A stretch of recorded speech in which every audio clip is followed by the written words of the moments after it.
Malalaman nyo na ang okra ay hindi gulay.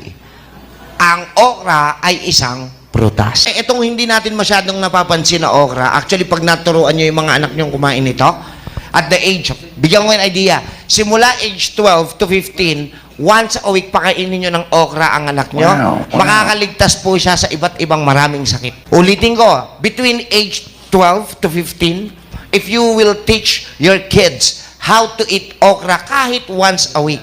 Tatlong ganun lang, 3 piraso, makakatulong po na malaki sa kanyang kalusugan. Helps to improve digestion. Yan. Digestion po. Malaki po na itutulong nito sa ating digestive system. Wow. So kung marami ang may problema sa constipation, bloatedness, indigestion, Cramping. dyspepsia, Cramping. nagkakaroon ng muscle cramps dito sa tiyan, stomach cramp.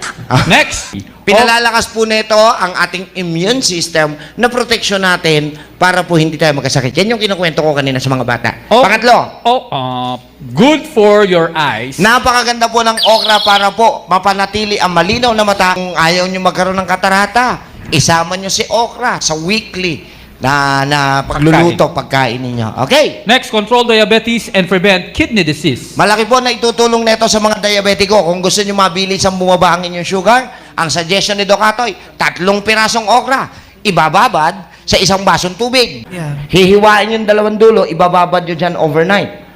So, hayaan yung kumatas ng kusa yung okra. Pag kumatas yung okra, tanggalin nyo yung 3 okra, yung tubig na punong-puno ng katas ng okra, iinumin. Diba? Nakakababa rin po ito ng ating Blood. presyon. Okay. Helps to control obesity. Kung gusto nyong pumayat, alam nyo kung bakit tumataba? Unang-unang dahilan, sira ang digestion. Sira. Dahil sira ang digestion, tingnan nyo, marami kayong kakilala, matakaw kumain, pero hindi tumataba. Napansin nyo? Kasi maganda ang kanyang digestive system. Yes. So, isa sa mga rason kung bakit nagkakaroon ng mga matataba, mahina ng tumunaw.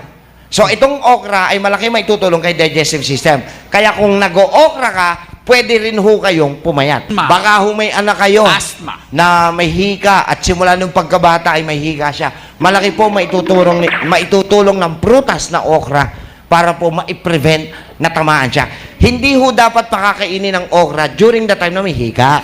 Ang sabi, health prevents asthma.